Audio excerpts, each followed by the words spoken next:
Immaginate di trovarvi in un'officina meccanica. Sono le 8 del mattino e siete appena arrivati al lavoro. Vi accomodate alla vostra postazione, prendete un cacciavite e cominciate a stringere i morsetti.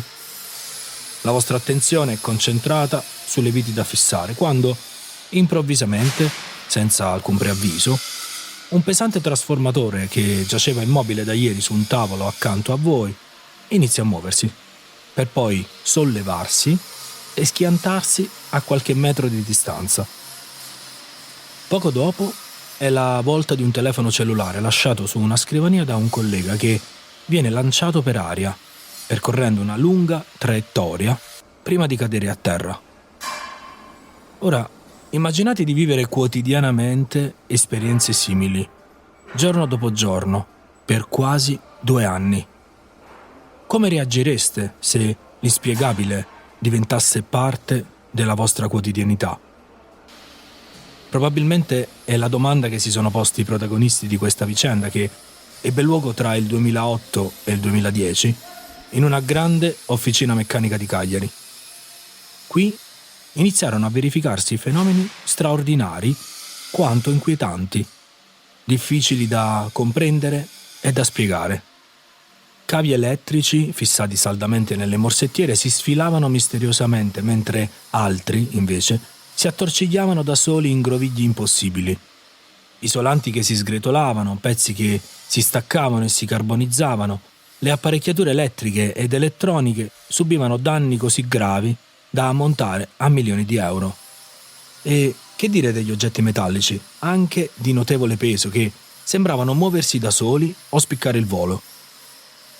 E proprio il crescente pericolo e la gravità dei danni resero necessario l'intervento di tecnici esperti, nel tentativo di comprendere la causa di questi fenomeni e fermarli.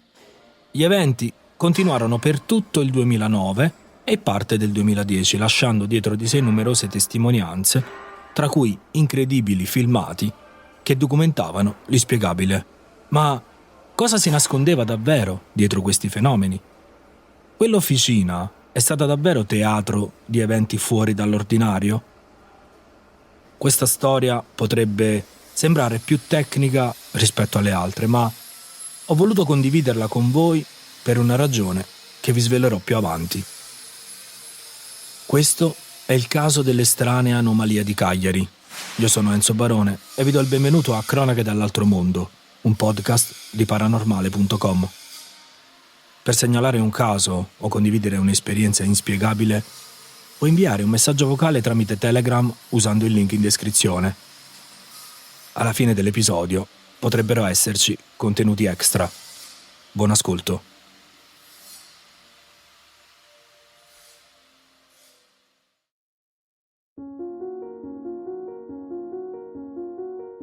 Gli strani avvenimenti di cui vi ho parlato si svolsero in un fabbricato commerciale isolato situato sotto il livello stradale, con attività come uno studio medico e un'azienda produttrice di kit per analisi biologiche situate ai piani superiori.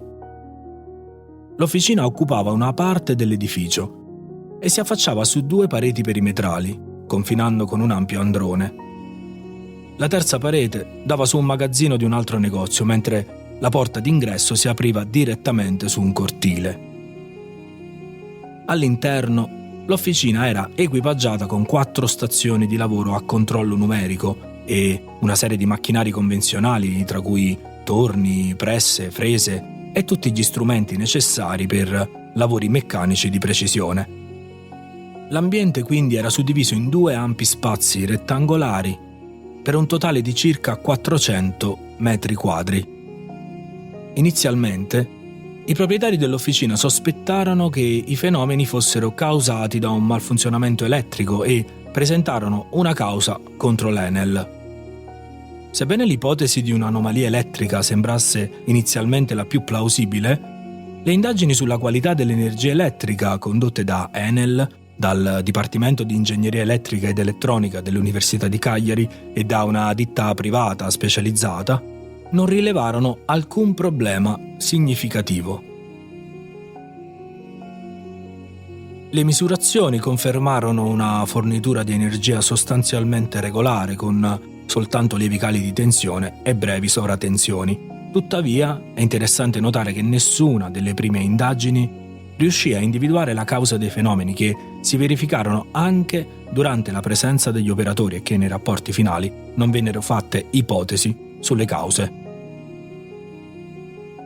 E proprio a causa dell'insuccesso delle indagini preliminari nel marzo del 2010, il Tribunale di Cagliari, su richiesta del consulente tecnico d'ufficio, nominò il professor Guido Pegna, docente di fisica all'Università di Cagliari, per un'indagine più approfondita sui misteriosi accadimenti. Durante il suo primo mese di indagini, il dottor Pegna confermò che i fenomeni, verificatisi anche in sua presenza, non sembravano essere causati da artefatti umani o da dolo. Erano eventi reali e concreti.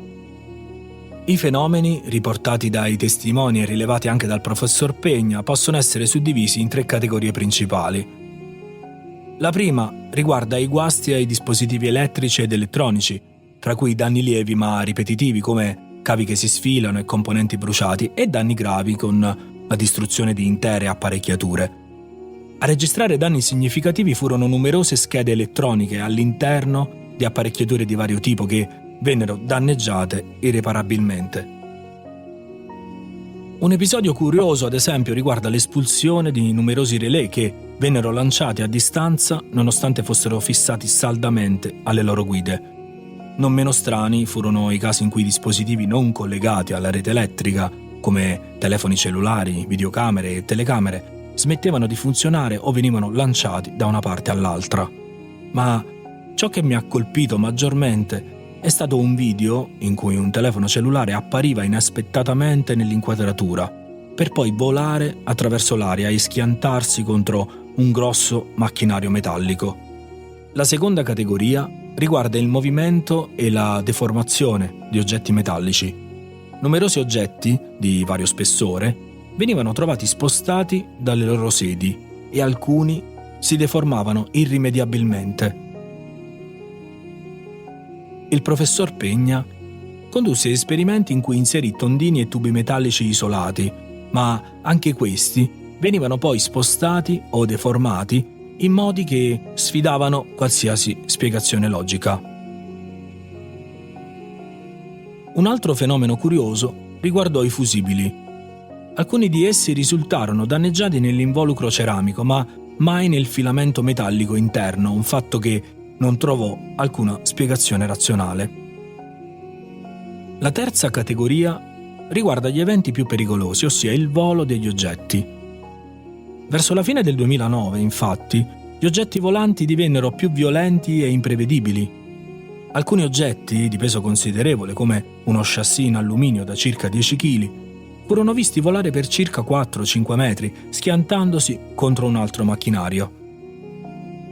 Un altro caso notevole riguardò un magnete cilindrico al neodimio che volò per circa 20 metri, passando attraverso una porta aperta e colpendo la porta metallica dell'ufficio.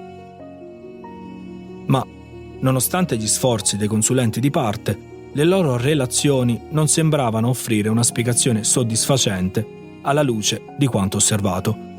Questa fu, in sintesi, la lunga serie di manifestazioni che tormentò questa officina cagliaritana dal 2008.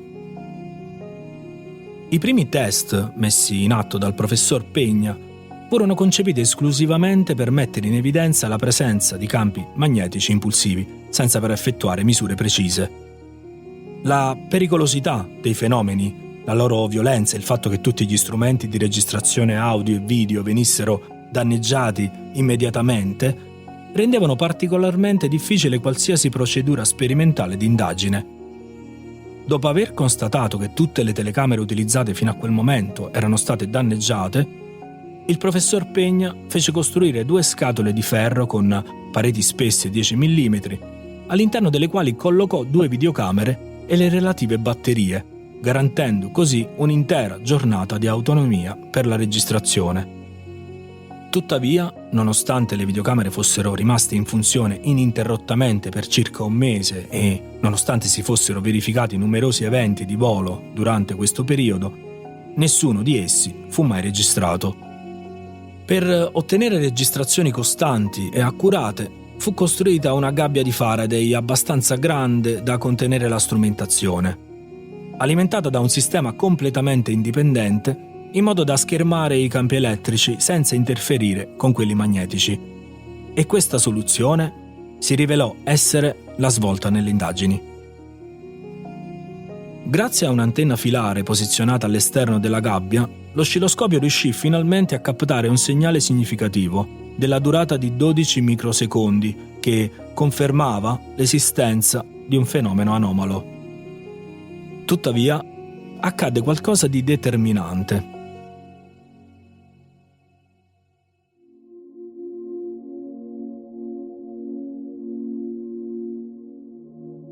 Nell'ottobre del 2010, poco dopo l'entrata in funzione di questo strumento e in coincidenza con l'acquisizione da parte del tribunale di una relazione documentata e redatta dal professor Pegna, in cui veniva esposta l'ipotesi più probabile, tutte le manifestazioni cessarono improvvisamente. E questa, ma rimane una mia ipotesi, non fu una semplice coincidenza. Alla luce dei dati raccolti e delle ipotesi formulate, proviamo ora insieme ad avanzare 3 principali spiegazioni per i fenomeni appena elencati. Azione intenzionale, attività elettrica anomala, attività RSPK, conosciuta anche come fenomeno poltergeist. L'officina, un ampio spazio pieno di oggetti metallici di ogni tipo, si prestava a supportare l'ipotesi di fenomeni elettromagnetici. In alcuni periodi gli eventi si susseguivano con una frequenza notevole, ogni 10-20 minuti circa, mentre in altri tutto era totalmente normale. Inoltre, all'interno dei locali non fu possibile individuare alcuna zona prediletta dei disturbi. Nel periodo tra il 14 gennaio 2010 e il 6 agosto 2010, il professor Pegna registrò gli orari degli eventi, scoprendo che questi accadevano esclusivamente nei giorni lavorativi, mai il sabato pomeriggio né la domenica, mai durante le festività o nella maggior parte del mese di agosto. E questo dato potrebbe suggerire un altro importante indizio, e cioè che la presenza di persone fosse un elemento necessario, il che sembra allinearsi con tutte e 3 le ipotesi esposte. L'assenza di personale infatti avrebbe comportato l'assenza di fenomeni, come riscontrato in numerosi casi documentati di RSPK, eccetto in alcuni casi eccezionali riportati da Roll, Gould e Cornell. Considerando però la specificità della situazione, sarebbe stato utile coinvolgere un esperto come uno psicologo o un parapsicologo per un'analisi multidisciplinare mirata a capire se l'ambiente fosse caratterizzato da tensioni o difficoltà emotive. Un'idea non esplorata, secondo me, sarebbe stata quella di separare gli individui o farli lavorare a giorni alterni, osservando se ciò avesse influito o meno sulla frequenza dei fenomeni. Per quanto riguarda l'attività elettrica anomala o l'azione volontaria da parte di un impiegato scontento, si potrebbero fare considerazioni simili, poiché l'assenza di utilizzo degli strumenti avrebbe dovuto prevenire gli eventi. La ripetitività degli eventi quindi portò alla creazione di un sistema per prevederli. In alcuni episodi, per esempio, un teleruttore, che è un dispositivo elettromeccanico per il controllo del passaggio della corrente, scattò ripetutamente con una frequenza di 8-10 scatti al secondo, segnalando anomalie nell'alimentazione elettrica. Ascoltiamo un esempio.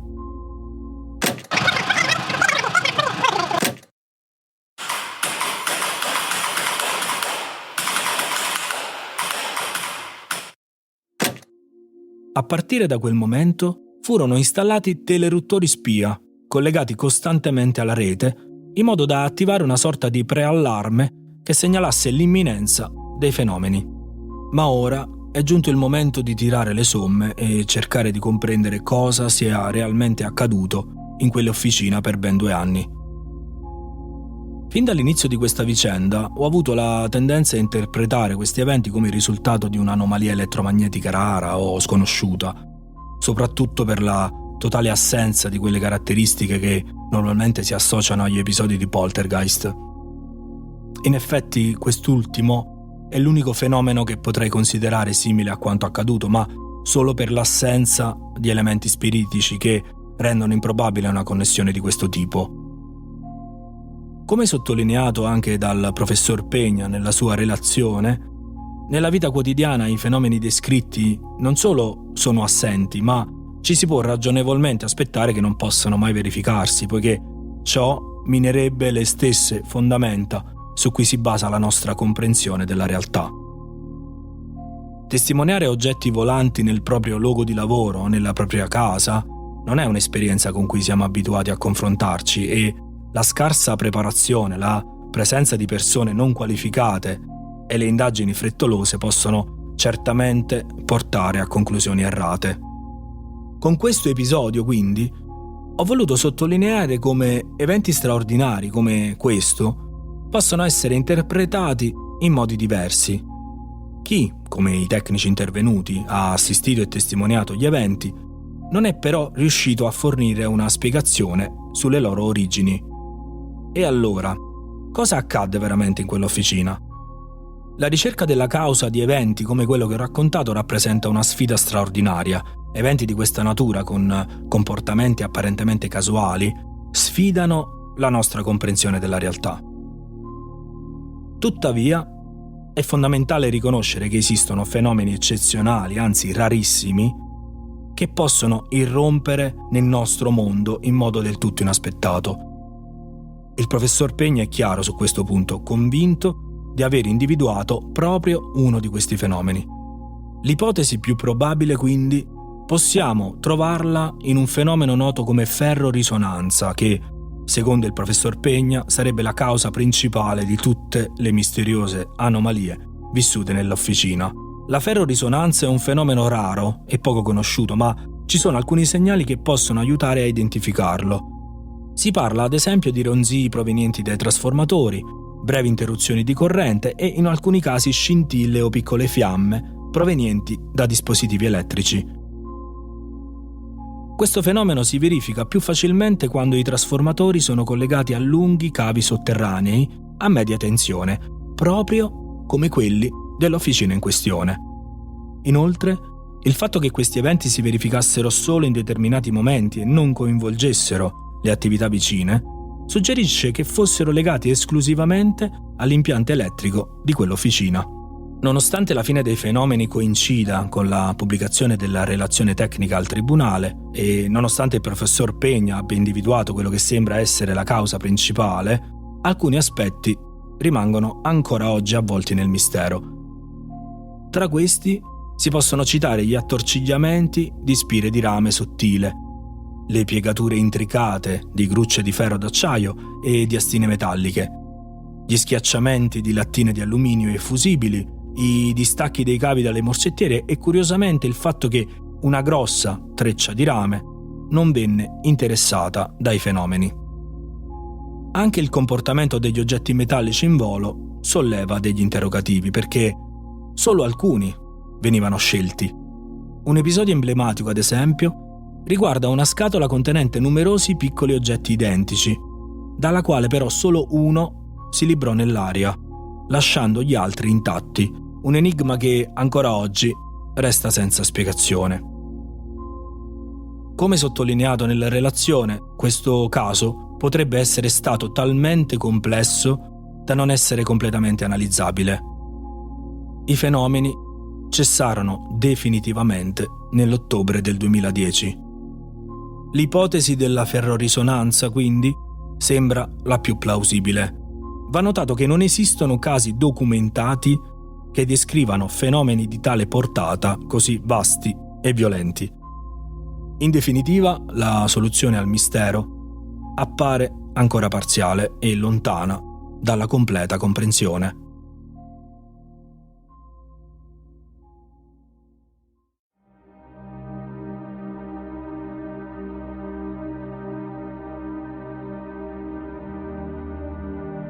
Ho voluto raccontarvi questo caso perché, a differenza di altri episodi che ho trattato in passato, qui non ci sono state apparizioni misteriose, voci o altri segnali inquietanti. Questo caso però dimostra, a mio parere, quanto sia difficile spiegare fenomeni straordinari anche per tecnici esperti e specializzati. Se loro stessi non sono riusciti a risolvere completamente il mistero, immaginate cosa accadrebbe se a indagare fossero persone senza le giuste competenze. Senza una preparazione adeguata o strumenti scientifici all'altezza, il rischio è di trarre conclusioni errate o liquidare eventi complessi come semplici curiosità. Per chi, come me, è possibilista riguardo ai fenomeni parapsicologici, è essenziale non lasciarsi distrarre dal desiderio di trovare risposte facili.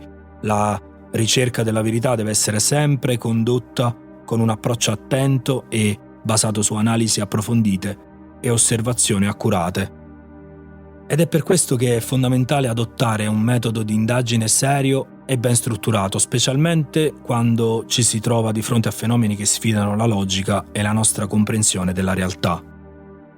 Solo con questo approccio possiamo sperare di fare luce su eventi che altrimenti rischierebbero di restare nel regno dell'inspiegabile. Tuttavia, mi conforta pensare che il lavoro fatto su casi come questo possa contribuire a far luce anche su episodi straordinari del passato e magari anche su quelli che potrebbero presentarsi in futuro. Infatti, quando per la prima volta ho letto delle vicende di Cagliari, il mio pensiero è tornato a episodi del passato, in particolare a quelli classificati come manifestazioni di RSPK o poltergeist. Tra questi, mi è venuto in mente un caso accaduto a Maiano, un piccolo paese in provincia di Udine, non troppo lontano da dove mi trovo ora. Era il settembre del 1954, quando, per circa 2 mesi, un'officina meccanica divenne teatro di eventi inspiegabili. Biciclette e motocicli, appoggiati alle pareti in attesa di riparazione, cominciarono a muoversi autonomamente, come spinti da una forza invisibile. Attrezzi si spostavano senza motivo, pezzi di ricambio apparivano e sparivano, bottiglie di lubrificante si rovesciavano da sole e persino oggetti custoditi in un armadio chiuso a chiave venivano trovati all'esterno senza che l'armadio mostrasse segni di effrazione. Un aspetto interessante che collega secondo me il caso di Maiano a quello di Cagliari è che in entrambi gli oggetti coinvolti erano principalmente metallici. A Maiano inizialmente si sospettò che un giovane garzone fosse la causa dei fenomeni, ma il suo allontanamento non portò alla cessazione dei disturbi e proprio come a Cagliari ci si chiese perché non fosse stata condotta un'indagine più approfondita. 2 episodi distanti nel tempo ma straordinariamente simili, entrambi avvolti nel mistero e difficili da decifrare ancora oggi. Tuttavia, il caso di Cagliari si distingue per la sua complessità. Resto del parere che questo sia un caso che merita un posto importante nella letteratura parapsicologica per la natura dei fenomeni, violenti, imprevedibili e difficili da comprendere appieno, proprio come altri casi da me raccontati. Nonostante l'intensa indagine e la partecipazione di esperti, non sono emerse spiegazioni definitive. L'unica certezza è che gli eventi anomali furono reali e documentati. Per quanto riguarda le cause, abbiamo insieme esplorato diverse ipotesi plausibili, ma, nonostante le analisi, i sopralluoghi e i confronti, restano ancora molti elementi sconosciuti.